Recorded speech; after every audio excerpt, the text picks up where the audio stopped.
sa inyong lahat. Welcome po sa pinakabago, naiiba at nag-iisang health and lifestyle magazine show sa bansa at sa buong Asia. Ito ang Health TV Embassy.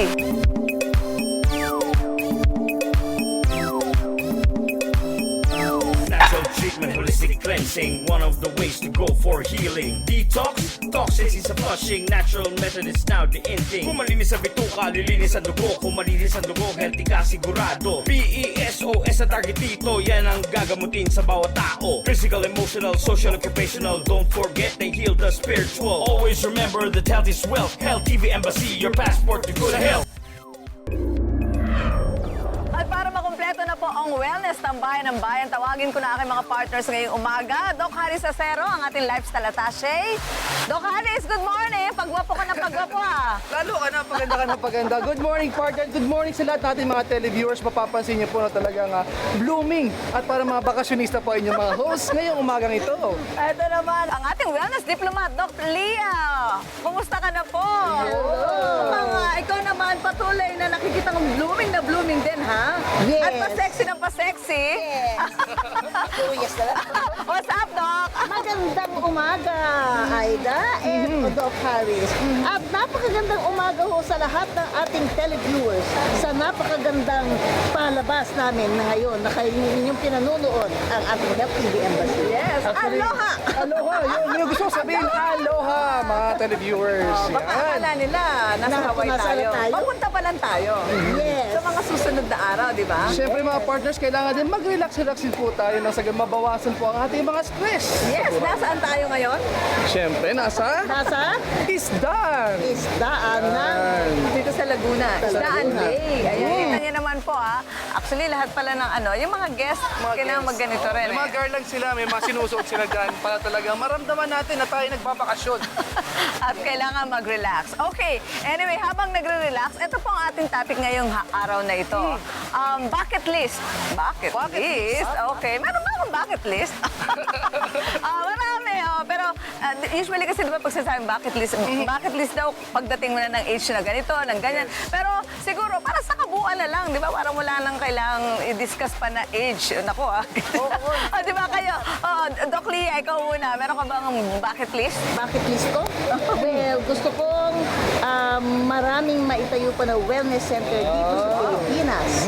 And syempre, maganda siguro kung magkakaroon pa ako ng mga training abroad na pwede lang natin ditong gawin, i-adapt dito para mas marami tayong matulungan ng kababayan natin. Interesting. Ikaw naman, Doc. Akala ko ay doktora isang memorable moment sa Hawaii. Pero Kasama na yon.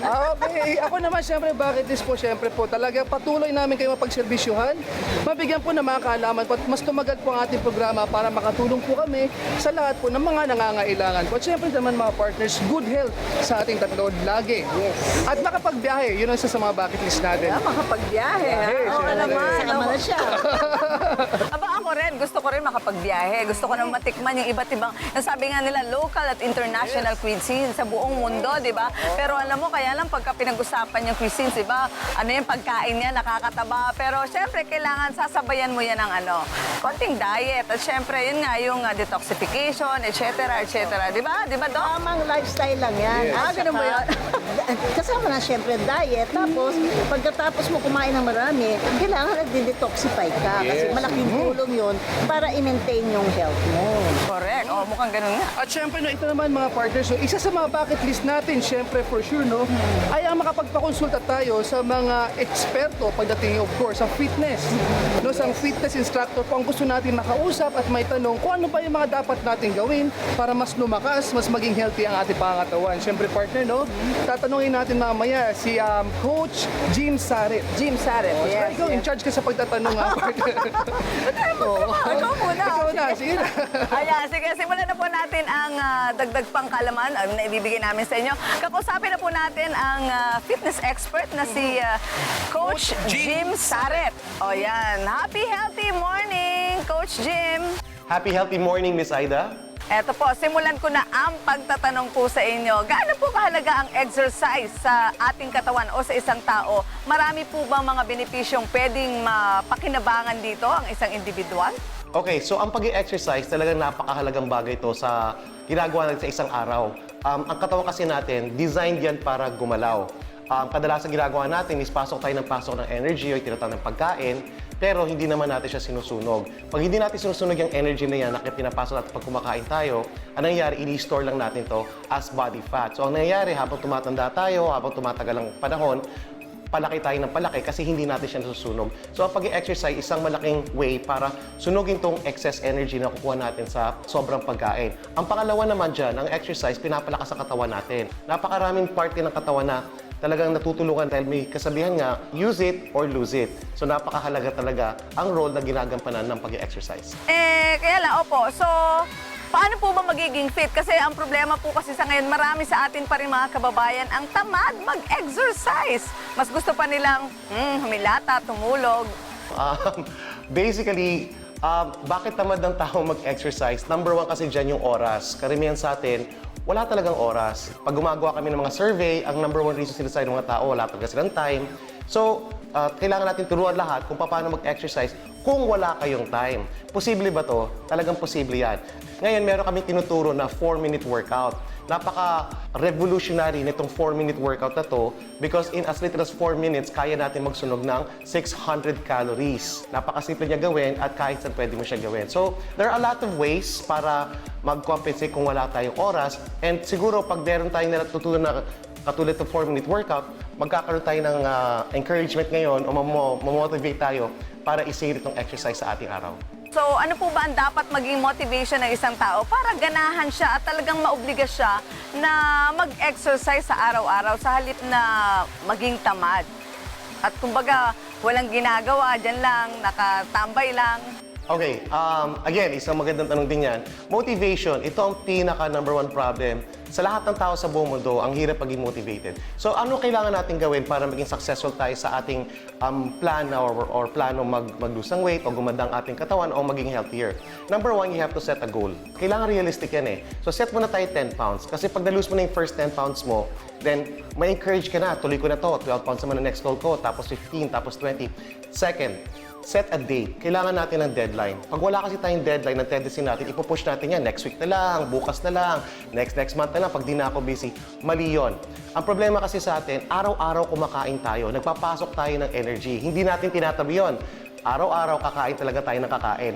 So, kung hindi ka nag-exercise o tinatabi mo yan, then lalaki tayo ng lalaki. Wala tayong takas doon. Talagang mangyayari na mangyayari yan.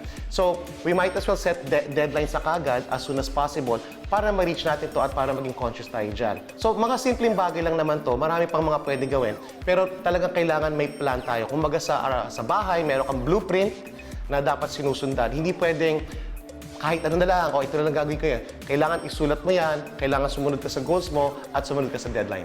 Okay, so kung halimbawa po yung isang individual, ayaw niya magpunta ng gym, meron po bang ibang alternatibong paraan para makapag-exercise siya or para at least kahit paano mabawasan ang kanyang timbang? Okay, so ano yung mga pwede nating gawin sa bahay? Ngayon, tinuturo talaga namin ni Coach Tony na hindi mo kailangan ng mamahaling gamit para mag-exercise. Tandaan natin, ang katawan natin hindi alam kung ano yung ginagawa. Hindi niya alam kung may hawak-hawak ang TRX, hindi alam kung may hawak ang dumbbell, hindi alam kung high-tech yung hawak mo. Ang alam lang niya is, nahihirapan ba ako? Pag nahihirapan yung katawan, re-responde yan or mag-a-adjust yung katawan mo. Ngayon, ang body weight, yung sarili nating katawan, mabigat na yan eh. So, body weight exercises, okay na yan. There are basically 4 movements sa ating 4-minute workout. Number 1, jumping jacks. Gawa tayo ng 10 jumping jacks. Ang pangalawa, gawa tayo ng 10 lang na body weight squats.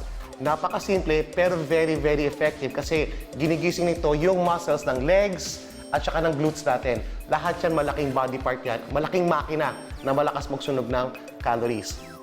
Third exercise, push-up. Hindi naman kailangan na sa sahig tayo, pwede ka naman mag-push up sa pader. Parehas din yon. At para sa mga babae, target niya yung tricep area, isa sa mga common problem areas ng mga babae. So wall push-ups pwede na yan. Pero kung malakas ka, then definitely pumunta ka na sa sahig. Pero push-ups ang ating third exercise, body weight din yan. Yun lang yun, napakasimple. Gawin mo siya 10 times, tapos ulit-ulitin mo yung 4 na exercises na yon for a total of 4 minutes at magugulat kayo sa gano'n yung reaction na ibibigay ng katawan. Ngayon, aerobic ba siya? Anaerobic? Actually, sabay yan. both cardiovascular yung mangyayaring training at saka muscular strength. So natatarget itong exercise yung dalawang yon. So hindi na kailangan mag-jogging na isang oras. Pwede nyo na gawin to. Combination na siya ng strength training at saka cardiovascular training. At ito naman mga partners, syempre, bucket list din sa nakakarami ang makatikim ng Miracle Drops na may kakaibang energy na may bibigay sa ating katawan. Ako, dapat na nila yan matikman at ma-experience ang natural creation na nagagawa ng mineral drops na yan. Chelation!